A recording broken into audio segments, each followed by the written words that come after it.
రాజ్య సువార్త. దేవుని రాజ్య సువార్త. మొదటి శతాబ్దపు విశ్వాసులు విని అంగీకరించి జీవించిన అపోస్తలులు బోధించిన సువార్త. ఇప్పుడు దైవ సేవకులు డి ఆశీర్వాదం గారి ద్వారా ఫీవా రేడియో శ్రోతలైన మీ కొరకు రాజ్య సువార్త శ్రోతలకు అత్యంత విలువైనటువంటి మాటలను వినే అవకాశాన్ని ప్రభు మనకందరికీ దయచేసి ఉన్నందున ఆయనకు మనం కృతజ్ఞతలు చెల్లించవలసిన వారమై ఉన్నాం. జీవితాన్ని గురించి మనం మాట్లాడుతూ ఉన్నాం.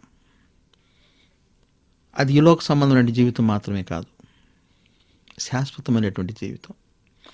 ఈ శాశ్వతమైనటువంటి జీవితాన్ని మనం సంపాదించుకోవడంలో దేవుని కుమారుని యొక్క ఆయన పరిచర్యను, ఆయన సేవలను ఎలా మనం కలుపుకోగలం అన్నదే మన ముఖ్యాంశం.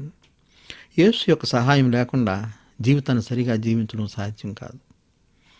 లోక సంబంధమైన జీవితం జీవించడానికి యేసు యొక్క సహాయం అంతగా కనిపెట్టవలసిన అవసరం లేదు. ఎందుకంటే ఈ లోకమును ఏలేటువంటి అపవాది ఉన్నాడు. మనుషులు, వాని బానిసలు. మనకు తెలియకుండానే మన జీవితములను అపవాది తన స్వాధీనం ఉంచుకొని ఉన్నాడు. మనం జీవించేటువంటి జీవితం నిజానికి మనం సృజించినటువంటి దేవునికి ఇష్టమైనటువంటి జీవితం కాదు. దీన్ని మనం అంత సులువుగా గుర్తించలేము. మనం జీవించే జీవితం అపవాదికి ఇష్టమైనటువంటి జీవితం. ఎందుకంటే ఈ జీవితాన్ని మనం ఇలాగే జీవించుకుంటూ పోతే మరణాన్ని సమీపిస్తాం. మరణం తర్వాత తీర్పు. ఈ తీర్పులో మనం దోషులుగా తేలుతాం. ఎందుకంటే మనం జీవించినటువంటి జీవితం బహుశా అది మనకి ఇష్టమైనది అయి ఉండవచ్చును, కానీ దేవునికి ఇష్టమైనది కాదు. ప్రియులారా, దేవుని కుమారుడు ఈ లోకములకు వచ్చినాడు. మనుషులను దేవుని కుమారులుగా చేయుటకు ఆయన తన ప్రాణం నర్పించినాడు. దేవుని కుమారులుగా ఏ మనుషుడైనా మారకుండా దేవుని కుమారుని యొక్క వ్యక్తిత్వమును సాధించకుండా సర్వసాధారణమైన జీవితాన్ని జీవించి మంచి భవిష్యత్తును సాధించలేడు. అందువల్లనే దేవుని యొక్క వాక్యం పదే పదే మనకు బోధిస్తూ ఉంది. అపవాది ఆత్మలను దొంగిలించి ఉన్నాడు. అతను దొంగ. దేవుని యొక్క ఈ సృష్టిని తన స్వాధీనం అందించుకుని ఉన్నాడు. తన సంకల్పం కొరకు తాను సృజించినటువంటి అద్భుతమైనటువంటి మానవ జాతిని తాను ఏలుతూ ఉన్నాడు. విచిత్రంగా అనిపించిన ఇది సత్యం. ఎంత మేధావులైనా మనుషులు ఈ వాస్తవములను చూచుటలో నిర్లక్ష్యం వహిస్తూ ఉన్నారు. వాక్యం చెప్తుంది ఇది అంధకార సంబంధమైనటువంటి అధికారం అని. క్రీస్తు యేసును గ్రహించి ఆయన రాజ్యంలోనికి తిరిగి జన్మించకుండా ఎంతకాలం ఈ లోకంలో జీవించినా ఇది చీకటి రాజ్యము. చీకటిలో మనమేమి చూడలేము.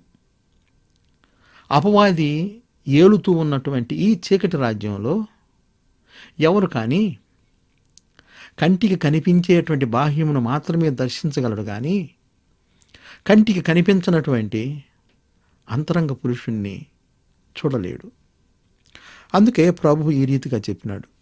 యోహాను సువార్త 8వ అధ్యాయం 12వ వచనంలో, నేను లోకమునకు వెలుగును, నేను లోకమునకు వెలుగును, నన్ను వెంబడించువాడు చీకటిలో నడవక జీవపు వెలుగు కలిగి ఉన్నని వారితో చెప్పాను.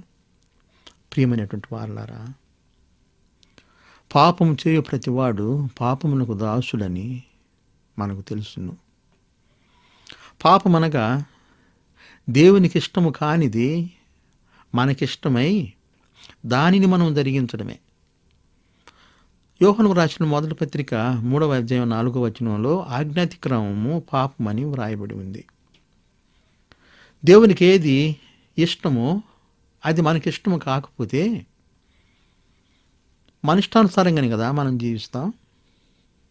దేవునికి ఏది ఇష్టమో అది మనకిష్టమైతే మనం చేసేటువంటి కార్యక్రమాలన్నీ కూడా దేవునికి కూడా ఇష్టమవుతాయి.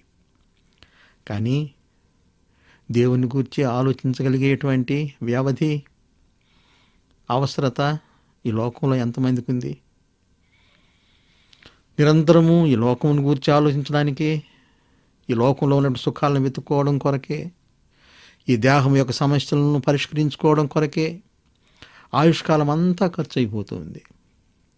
సృష్టికర్తను గురించి ఆలోచించడానికి మనుషులు పూనుకునట్లేదు. ఎవరికి తీరిక లేదు, ఎవరికి విశ్రాంతి లేదు, ఎవరికి అవసరత కూడా లేదు. తానెవరో, ఈ లోకంలోనికి ఎందుకు వచ్చినాడో, తను ఎవరు పంపిరో, ఏ దేవుని యొక్క హస్తంలో తను నిర్మించినవో, ఈ లోకం నుంచి బయటికి వెళ్ళేటప్పటికీ భవిష్యత్తు ఏమవుతుందో, ఈ ప్రాముఖ్యమైనటువంటి సంగతులను గురించి ఆలోచించడానికి మనుషులు పూనుకున్నట్లేదు. ఆస్తి కావాలి, ధనం కావాలి, భోగాలు కావాలి, గౌరవాలు కావాలి, అధికారాలు కావాలి, ఆరోగ్యాలు కావాలి. ప్రతి మానవుని యొక్క మనస్సులో ఇవే మెదులుతూ ఉన్నాయి. అత్యంత అవసరమైనటువంటివి చూడకుండా సాతానుడు మనోనేత్రములకు గురిడితనం కలుగు చేసి ఉన్నాడు. కొరింథీయులకు రాసిన 2వ పత్రిక 4వ అధ్యాయం 4వ వచనంలో ఈ మాటలు వ్రాయబడి ఉన్నాయి. అవిశ్వాసులైన వారి మనోనేత్రములకు అంధత్వం కలుగుతూ ఉంది. దేవుని విశ్వాసం ఉంచట్లేదు, దేవుని సంకల్పం ముందు విశ్వాసం ఉంచట్లేదు, దేవుని కుమారుని యందు విశ్వాసం ఉంచట్లేదు. అట్లయితే ఈ జీవితానికి వెలుగు ఎక్కడిది? అందుకే అపవాది సులువుగా మానవ జీవితాలను ఆక్రమించుకుని ఉన్నాడు. చీకట్లో నడుస్తూ ఉన్నాం, ఎక్కడికి వెళుతూ ఉన్నామో మనకు తెలియదు, మనం ఎరుగము. అందరూ ఏ దారిని బడి వెళుతూ ఉన్నారో అదే దారిలో మనం వెళుతూ ఉన్నాం. ప్రభు అన్నాడు, విశాల మార్గం ఉన్నది, అది నాశనమునకు నడిపిస్తుంది. ఇష్టమైనటువంటి మార్గాన్ని ప్రతి మనుషుడు ఎంచుకుంటూ ఉన్నాడు. ఆ మార్గం అతను ఎక్కడికి తీసుకుని వెళుతుందో అతను ఏమాత్రం పట్టించుకున్నట్లేదు. ఎందుకంటే అందరూ అదే మార్గంలో పోతూ ఉన్నారు. ప్రియులారా, ఇరుకు మార్గమును గురించి కూడా ప్రభువు చెప్పినాడు. ఈ ఇరుకు మార్గం కొంచెం క్లిష్టమే, కానీ అది జీవపు మార్గం. ఈ జీవపు మార్గాన్ని చూడడానికి మనకు వెలుగు కావాలి, మన ఆత్మలకు జీవం కావాలి. ఎందుకంటే అపరాధముల చేత, పాపముల చేత జీవమును కోల్పోయినాం. దేహం బ్రతికి ఉన్నది, ఆత్మలు చనిపోయి ఉన్నాయి. ఈ లోకంలో ఉన్నటువంటి వాస్తవం ఇదే. కోట్లాది మంది మనుషులు, అందరూ బ్రతుకుతూ ఉన్నటువంటి మనుషులు, కానీ బ్రతుకుతున్నది కేవలం దేహములు మాత్రమే. దేహంలో ఉన్నటువంటి ఆత్మలు దేవునికి దూరమై, దేవుని సంకల్పమునకు దూరమై, దేవుని యొక్క చిత్తమునకు దూరమై, దేహం యొక్క ఇష్టాయిష్టాలతో కలిసిపోయి ఉన్నాయి.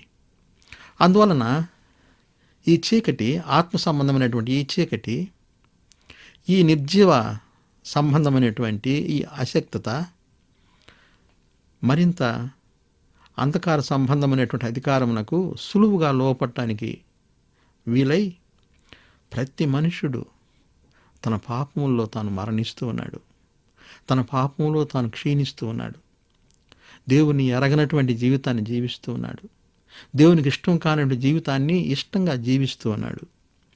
అందువల్ల ప్రభువు చెప్పినాడు, వాస్తవాలను గ్రహించండి, నన్ను వెంబడించండి, ఎందుకంటే నేను లోకమునకు వెలుగుగా వచ్చి ఉన్నాను. యేసును వెంబడించుట ప్రతి మనుషునికి అత్యంత అవసరత. ప్రియమైన వారలారా, మనం జీవితాన్ని గురించి ఆలోచిస్తూ ఉన్నాం. అపవాదిని వెంబడించేటువంటి జీవితం ఉంది, విశాల మార్గంలో నడుచుకుని పోయేటువంటి జీవితం ఉంది. ఎక్కడికి చేరుకుంటామో ముందుగా ఊహించకుండా మనకిష్టం వచ్చినట్లుగా నడుచుకుంటూ నాశనమైపోయేటువంటి జీవితం ఉంది. కానీ ఈ జీవితాన్ని చూడడానికి మనకు జీవపు వెలుగు అవసరం. క్రీస్తు యేసునందు జీవం ఉంది, ఆయనలో వెలుగుంది. క్రీస్తు యేసును సమీపించకుండా ఈ వెలుగును ఏ మనుష్యుడు అందుకొనలేడు.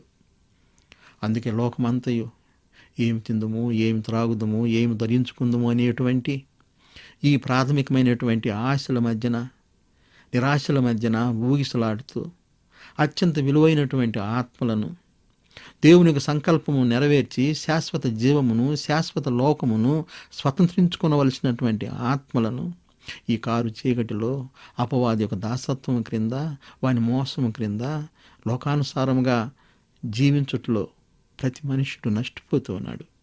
ప్రియమైనటువంటి స్నేహితులారా, మీరెవరు నష్టపోవాల్సిన అవసరం లేదు. యేసును తెలుసుకుంటకు ప్రయత్నించండి. అందుబాటులో ఉన్నటువంటి దేవుని యొక్క వాక్యం ద్వారా ఆ వెలుగులో యేసును చూచుటకు నేర్చుకొనండి. ఆయన జీవమును అనుగ్రహించగలడు. ఆయన యందు వెలుగున్నది. యేసును గూర్చినటువంటి అవగాహన జీవితమునే మారుస్తుంది. శాశ్వతమైనటువంటి జీవితమునకు మిమ్మల్ని మరింత వేగిరపరుస్తుంది. ఈ గొప్ప జీవితం మీకు అందరికీ కలగాలని ప్రార్థిస్తున్నాను. ప్రియమైనటువంటి రాజసువార్త శ్రోతలారా, మీ ఉత్తరముల ద్వారా ఈ పరిచయను బలపరచండి. ఆత్మ సంబంధమైనటువంటి మీ యొక్క ఆలోచనలను దయతో నాతో పంచుకోనండి. క్రీస్తు యేసును గురించి మరి ఎక్కువగా తెలుసుకోవడానికి, ఆయన నుండి అనేకమైనటువంటి దీవెనలను అందుకోవడానికి దయతో నాకు ప్రాయండి. దేవుడి మిమ్మల్ని దీవించును గాక. మరలా వచ్చే వారం కలుసుకుందాం. జయ జయ జయ హో రాజా, జయ జయ జయ జయ హో,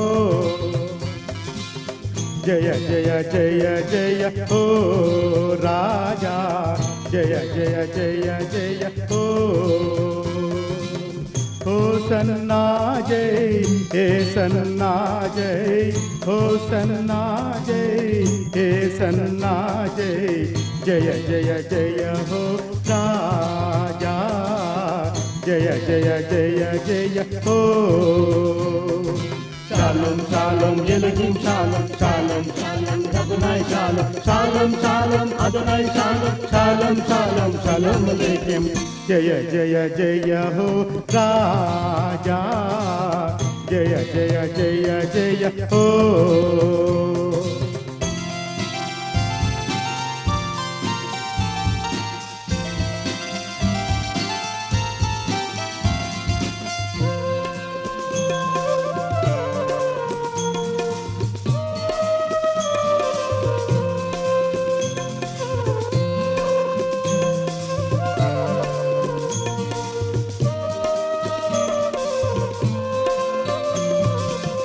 చూడు చూడు మారేడు చూడు,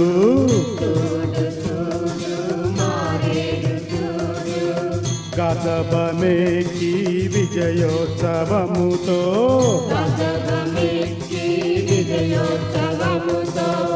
విజయధేరి కనుమాధేరి.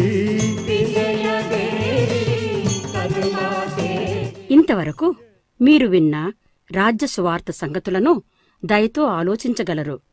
వచ్చే వారము ఇదే సమయానికి ప్రసారమయ్యే కార్యక్రమం కొరకు కనిపెట్టగలరు. దేవుని నిత్యరాజ్యములో జీవించుటకు సహాయపడే ఏ సంగతులకైనా ప్రభువైన యేసునందు విశ్వాసముంచుటకు దోహదపడే ఏ సమాచారముకైనా మాకు రాయండి. మా అడ్రస్ రాజ్య సువార్త Bible learning centre, railway feeders road, Nellore 524001. రాజ్య సువార్త Bible learning centre, railway feeders road, Nellore 52400.